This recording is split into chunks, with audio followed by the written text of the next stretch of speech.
All right, so let's talk about transactions.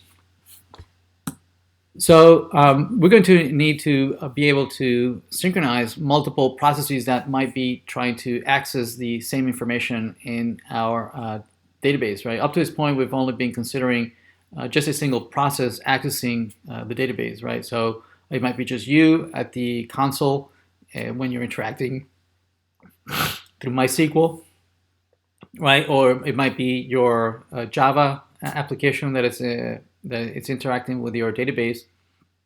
And but in a real case scenario, you might have not just you interacting with the database. It could be hundreds, thousands of folks that are accessing the database simultaneously, right? So we have to make sure that we can address, the issues that might occur. So let's take a look at here of what might happen. So what we have here is several processes, right? Process 1, process 2, 3, and 4. They're all trying to access and manipulate a single row, right, in one table, right? Notice that here we have process 1 is trying to read from the users table where the ID is 1. So it's trying to read the ID and the age for user 1. Whereas at the same time, you might have process 2 that is trying to update that same record, right? Notice that we have here where ID equal 1 is trying to update the age to be 21. Whereas over here we have a process 3 is trying to delete that same record, right, with that where ID is 1.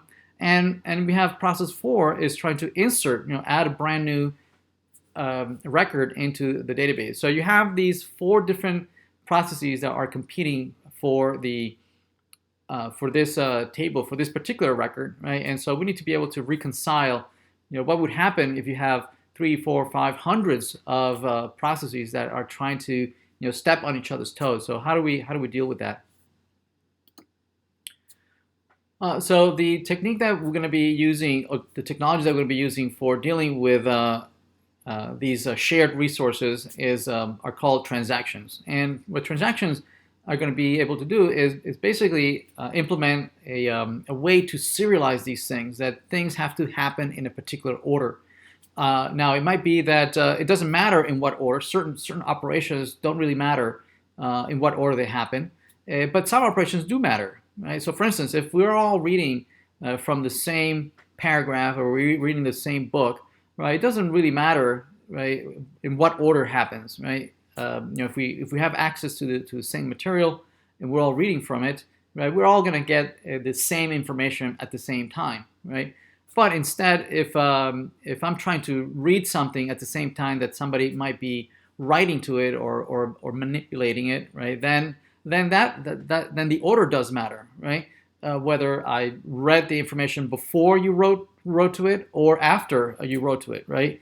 If I read from it before it was written to, or you read it after it was written to, both of us are not going to have the same answer, right? We're going to have some differences, right? And now that's only a problem if logically we should have been getting the same answer, but we're not, right? If logically it doesn't matter that I'm getting one answer and you're getting a different answer, if logically, with the rest of the application and the business logic, if it doesn't matter, then that's fine. Then it doesn't matter that we get different.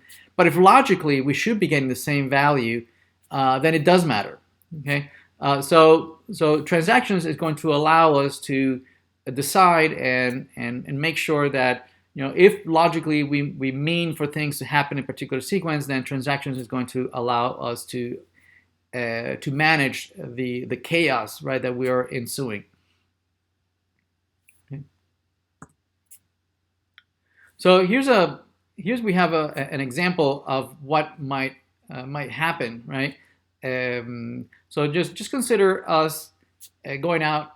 We want to go visit our family. Maybe not now, but I'm going to go visit my daughter in Chicago, and certain things need to happen before I actually commit to going to Chicago. Right? I need a place to sleep over there.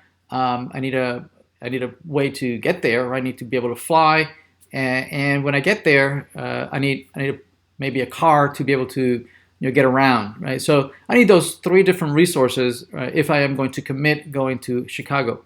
And so as I'm going through the different websites and deciding that I'm going to use this hotel and this car and this airline to fly out there, the me choosing this car and whatnot and this airline, I cannot commit to all three until all three are okay, right? If I can find the hotel and the car, right, but I can't find an airline, then I cannot commit all three to all three things, right? If one of them fails, right, I need to be able to throw away all the other ones, right? I cannot commit to only two, and forget about the third one, right? So I need to be able to make temporary changes, right? And say, yes, I like that car and I like that room over there, but you need to give me some time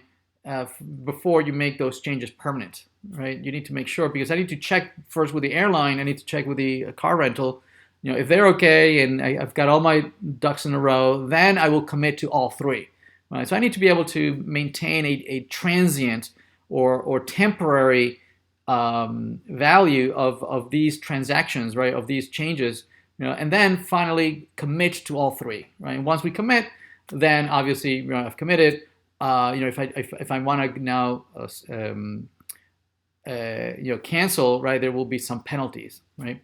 So transactions allow us to do this, right? First, make some temporary changes and be able to roll back those changes, right? Or commit them, go forward with them. Either roll them back because something went wrong, or commit, go forward and make those changes permanently. So transactions is going to allow us to manage those kinds of things. Yeah, so the purpose is that when you have these multiple processes that are accessing this information and manipulating this information, there might be some issues that either processes are going to crash, or they're going to be deadlocked, or something might go wrong, and it might put the database in an inconsistent state, right? So, for instance, if we're have a common account that I am depositing to, and you're withdrawing from, right? We want to make sure that that my deposit and your withdrawal makes sense, right? That there's a logical end to this, right? That the result of having multiple transactions on the same account, right, ends up having a consistent state, leaves the account in a consistent state. So what transactions are going to allow us to do, right, is to finally add what we describe the databases as having the ACID properties, right? Meaning that we are all the operations on the transactions are atomic.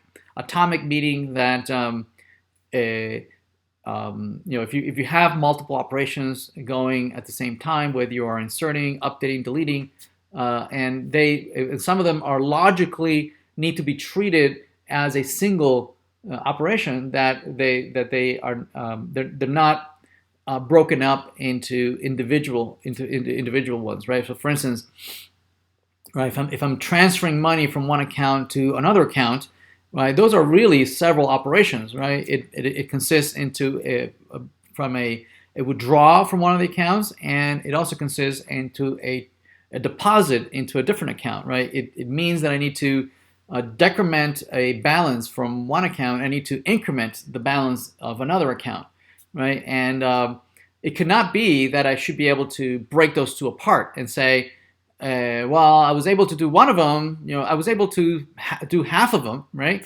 I was able to do the withdrawal, but I wasn't able to do the deposit. That makes no sense, right? Logically, the transfer needs to be treated logically as a single atomic operation, even though internally it might be that we need to do 2, 3, 4 different operations. They need to be treated as a single thing.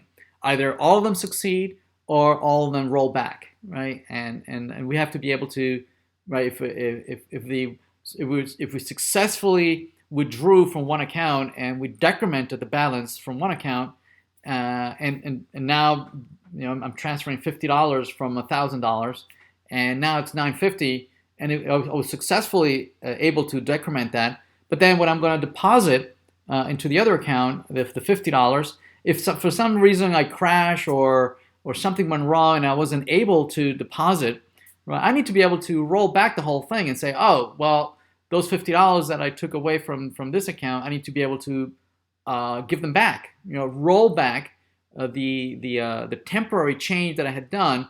I cannot make it permanent, right? I need to be able to backtrack from that previous withdrawal. So atomicity allows me to treat multiple operations as if it were one.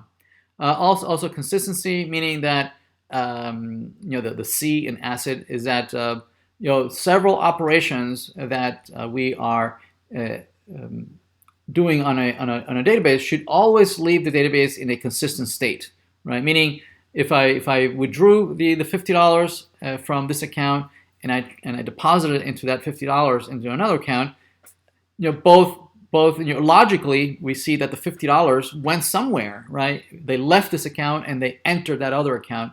The databases are both in a consistent state. It would be inconsistent if I was able to withdraw from one of them but not deposit into the other one. It would leave the databases in an inconsistent state. It makes no sense. We just lost $50 somewhere, right? It would be inconsistent. Isolation also, the I in ACID means that as the operations and multiple threads are running and they're all accessing the database at the same time, we have to be able to have these multiple threads be able to work independently from each other and in isolated fashion, so that as they're working with their connections to the databases, they should be able to treat the database as if they were the only ones working with this database, right? They shouldn't have to worry themselves that you have these 100 other threads running everywhere, right? That they should be able to work as if they were the only ones working, even though obviously we know that they're not the only thread running and accessing the database. But logically, their code, their source code, should be running inside of an infrastructure that knows that all these threads are running around everywhere, right? And that there is some policy that will allow these threads to logically behave as if they were the only ones. Meaning, if they are going to try and access a row or table that other threads are coming in here and they're all reading from this row. If we are all reading, then that's fine, right? All the multiple threads can come in here and read from the same row and from the same table. But if there's a thread that is not reading but they're writing, right? Then that means that automatically all the other threads that are coming in that want to read from that piece of information, the infrastructure needs to be able to queue all these threads and have them wait until the thread that is writing to the database is done, right? And that has to happen automatically, right? It needs to happen transparently. It should not be the responsibility of each thread to know that they need to wait and then because somebody's writing and whatnot, right? The thread should behave as if I just went to sleep, and then when I wake up, right, I then can continue working. But that should be independently of the thread. The infrastructure should implement these this behavior, logical behavior, automatically using configurations and different policies, and we'll see how to do that.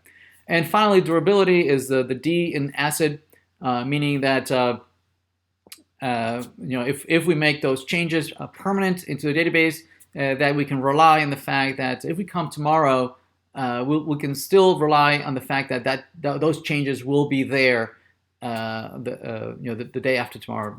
Even though we might have lost power or we might have logged out and logged in back again, right? We can rely on the fact that those changes are permanent and they will be with us for the long term. Okay.